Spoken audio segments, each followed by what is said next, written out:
Until 2008, since the collapse of the Soviet Union and the formation of the Russian Federation in 1991, Russia had been involved in 8 conflicts, 5 of which were foreign civil wars in the previous Soviet sphere of influence, and 3 were domestic conflicts. The Russo Georgian War was significantly different from these wars because it marked the first time Russia had invaded another sovereign state since the collapse of communism. The conflict marked the end of the post-Cold War period, and in the eyes of many in the West, the sight of Russian tanks rolling over its neighbours' borders initiated a Cold War reflex, serving as an important marker in Russia-US relations and European security. Hostilities started on August 6, 2008, although the official anniversary is often marked on the 8th, when the Georgian military started shelling South Ossetia in the early hours of the morning. In the past 16 years, Russia has further integrated South Ossetia and Abkhazia into its sphere of influence, placing military bases there and going as far as incentivizing the residents with Russian citizenship. The conflict proved to be a turning point that has seen Russia act more militarily emboldened on the world stage and in its near abroad, as exemplified through Russia's military involvement in Syria, the annexation of Crimea, and the subsequent full-scale invasion of Ukraine. In Mordor, the events of August 2008 are known as the armed conflicts in South Ossetia, whereas in the West, the conflict is referred to as the Russo Georgian War. Despite open hostilities lasting not more than 5 days, it took the lives of more than 1,000 people, and therefore could be considered a war, the first on the European continent in the 21st century. The road to war. During the time of the USSR, South Ossetia and Abkhazia were autonomous regions that were part of the Georgian Soviet Socialist Republic, essentially part of Georgia. Following the dissolution of the Soviet Union, centuries-old ethnic tensions and nationalism came bubbling to the surface across the multi-ethnic territory of the 15 Soviet republics. South Ossetia is populated by an ethnically distinct minority who wanted to separate from Georgia, resulting in a conflict of succession from 1989 to 1992. A similar situation erupted in Abkhazia from 1992 to 1993, with Georgia accusing Abkhazia of systematically deporting ethnic Georgians from the region. The agreements that ended the post-Cold War conflict saw Russia station several hundred peacekeepers in South Ossetia and 3,000 in Abkhazia. Prior to the Russo Georgian War in 2008, Russia had officially recognised the 2 autonomous regions as part of Georgia. However, in reality, both were militarily propped up by Russia and financially dependent on the country. The frozen conflict thawed with the events of the Rose Revolution that saw Mikhail Saakashvili become the president of Georgia in a bloodless takeover of power in 2004. Young, bold and US educated, Saakashvili had clear ambitions for what he wanted to happen to the rebellious enclaves bordering Russia. He wanted them back, completely, with no middle ground. Seen as a reformer, Saakashvili's presidency began on an overwhelmingly positive stride, with an influx of new building projects and anti-corruption policies. Saakashvili's objective was to recapture South Ossetia with its capital, Tishkin Valley. Russia, on the other hand, having a stake in both of the separatist regions, was determined to prevent Georgia from claiming the territories by force. Moreover, Russia had its reputation on the world stage to protect, and perhaps could not be seen to simply allow Georgia to take back the territories that were essentially Russian dependencies, with a permanent Russian peacekeeping contingent. Earlier in the year, Kosovo gained recognition for its independence, a move that Russia vehemently opposed because of its close political, spiritual alliance with Serbia. And as someone who has more Serbian blood in me than anything else, I'd just like to take the opportunity to say fuck Mordor. By 2007, Georgia's attempt to subjugate Abkhazia and South Ossetia had become clear. Leading on the example of Kosovo, authorities of the unrecognised republics of South Ossetia and Abkhazia turned to Russia with an official request for recognition of their independence, having previously declared their independence in 1991. Arguably the biggest event that baited Russia that year was NATO's 2008 Bucharest summit, which promised Georgia and Ukraine entry into the alliance one day. I'm sorry, it's a shame that these countries who used to be part of the Soviet Union. Want to get away from you so desperately, isn't it, Mordor? This was seen as unacceptable by Russia, becoming more than just a conflict over disputed territories. Russia made it clear that the expansion of NATO, bringing it even closer to Russia's borders, was not an option. Analysts of the region suggested Russia would make an example of Georgia. According to Robert M. Gates, the US Secretary of Defense at the time, the Russians had baited a trap, and the impetuous Saakashvili walked right into it.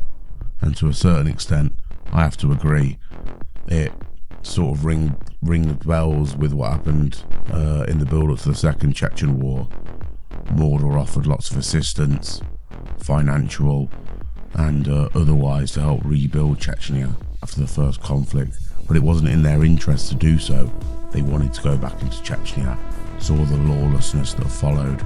It was in Mordor's interest to allow that to happen, exactly the same as it was within Georgia. But accurate as not as that assumption may be, impetuous Saakashvili was no less eager to reclaim the territories, and in the early hours of August the 8th, 2008, the first shots were fired, officially marking the beginning of the war.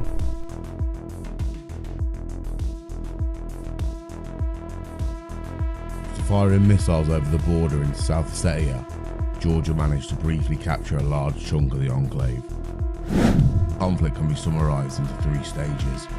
First, Georgia attacks South Ossetia on August the 8th, and Russia responds by sending in tanks and air force into the pro-Russian enclave. Secondly, Russia does not stop at the region's border.